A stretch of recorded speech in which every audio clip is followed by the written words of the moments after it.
What's up, Yorker crew?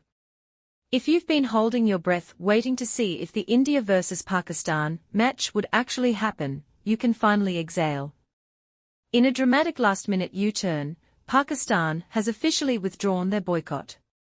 The biggest match of the T20 World Cup 2026 is back on for February 15 in Colombo. This is massive news that just broke, and today we are breaking down exactly what happened behind closed doors that made Pakistan reverse their decision. Trust me, the story is just as dramatic as any last ball thriller. Let's get into it.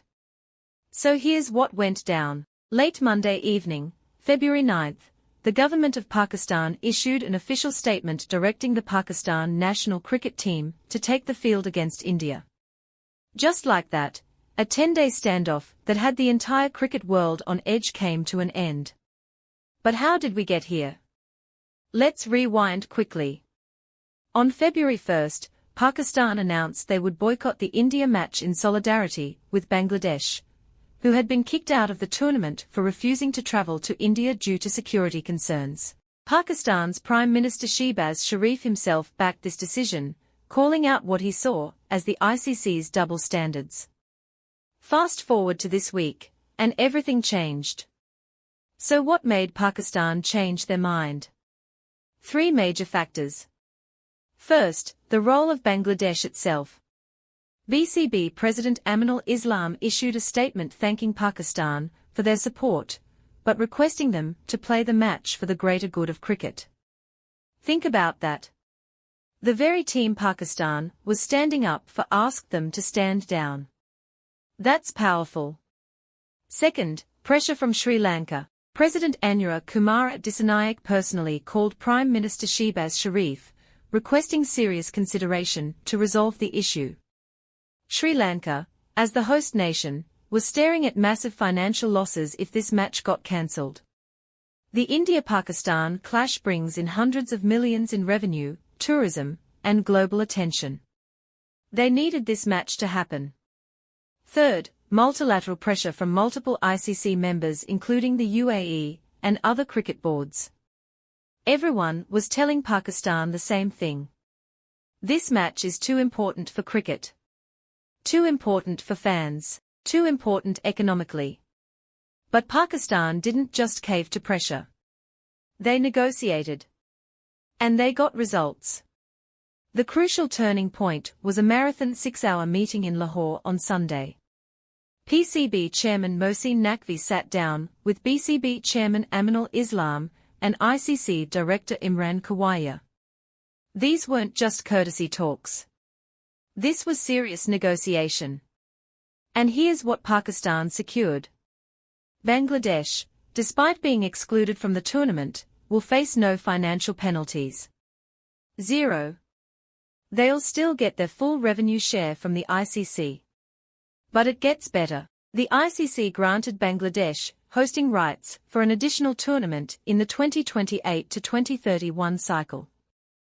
That's a massive win. This was Pakistan's main objective.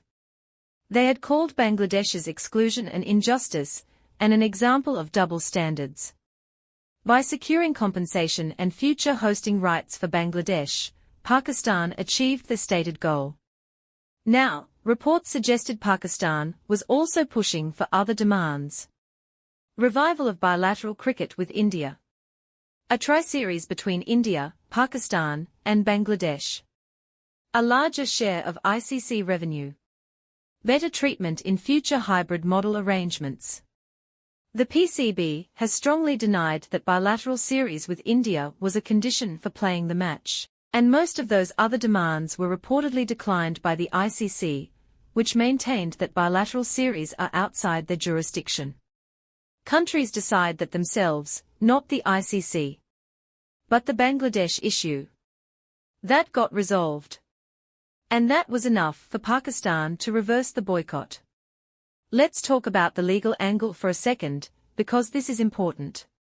Pakistan had invoked something called force majeure in their original boycott announcement. It's a legal term that means greater force. Basically, it's a clause that excuses you from contractual obligations when extraordinary, unforeseeable events make it impossible to perform. The problem? The ICC wasn't buying it. They fired back with some tough questions. How can you claim force majeure for one specific match, but continue playing the rest of the tournament? If you're willing to potentially face India in the semifinals or finals, how is it impossible to play them in the group stage? And what steps did you actually take to mitigate the situation when hybrid model arrangements already exist? Legal experts were saying Pakistan's case was weak. Very weak. And if they had gone through with the boycott, they would have faced serious consequences. Breach of contract claims. Financial damages running into millions of dollars. Points deduction in the tournament. In extreme cases, even suspension or termination of ICC membership. PCB chairman Mohsin Naqvi played it tough, saying, quote, "We are not ones to be afraid of these threats at all. We are not worried about any sanctions." But behind the scenes, the legal reality was clear. This fight wasn't worth the cost. So what does this all mean for cricket? First, it means the spirit of the game prevailed. When push came to shove, all parties put cricket first. Pakistan stood up for what they believed was right.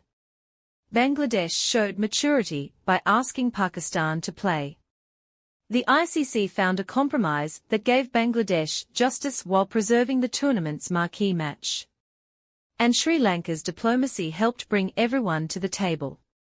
Second, it shows that the ICC, despite all its flaws, can still manage complex political situations. They navigated this crisis without having to impose severe sanctions on Pakistan.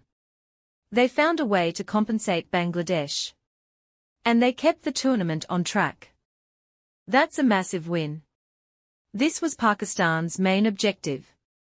They had called Bangladesh's exclusion an injustice and an example of double standards. Third, it proves just how important the India-Pakistan rivalry is. Not just for fans, but economically. This one match generates more revenue than most entire bilateral series. The pressure from multiple countries to save this fixture shows its global significance. Now, all eyes turn to February 15th in Colombo. And let me tell you, this match is going to be absolutely electric. Think about it. After 10 days of will they, won't they drama, after boycott threats and emergency negotiations, after political statements and legal battles, these two teams are finally going to take the field. The tension, the build-up, the stakes. This might be the most emotionally charged India-Pakistan match in years. India comes in having defeated the USA in their opening match. Pakistan secured a close victory against the Netherlands. Both teams have momentum.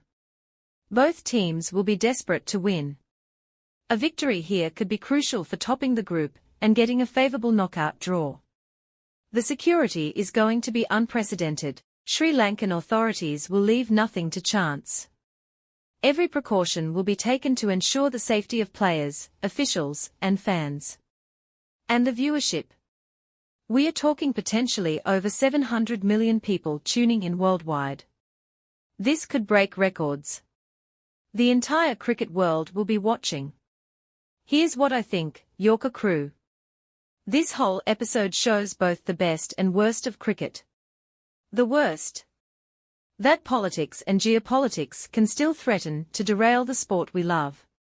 That teams can't just focus on playing cricket without worrying about diplomatic tensions and security concerns. But the best.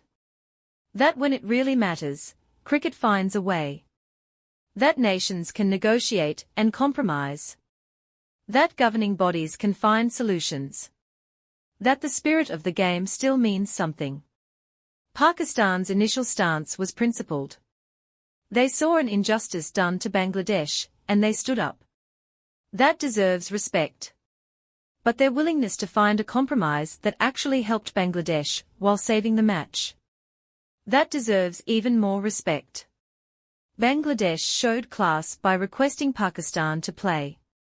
Sri Lanka showed leadership by mediating. The ICC showed flexibility by compensating Bangladesh. And now, cricket fans everywhere get to watch the greatest rivalry in the sport. In 7 days, we'll see Babar Azam lead out Pakistan. We'll see Virat Kohli in blue.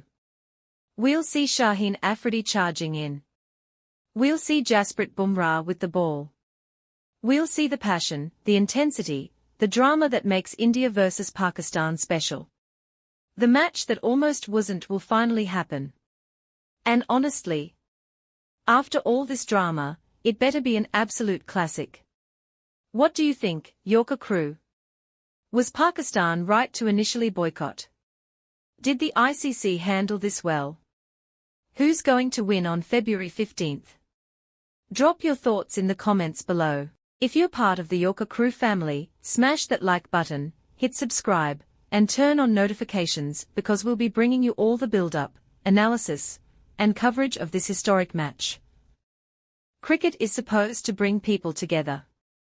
And somehow, even through all this controversy, it found a way to do exactly that. Until next time, this is the Yorker crew. We are here for the cricket, especially when it almost wasn't there for us. Peace.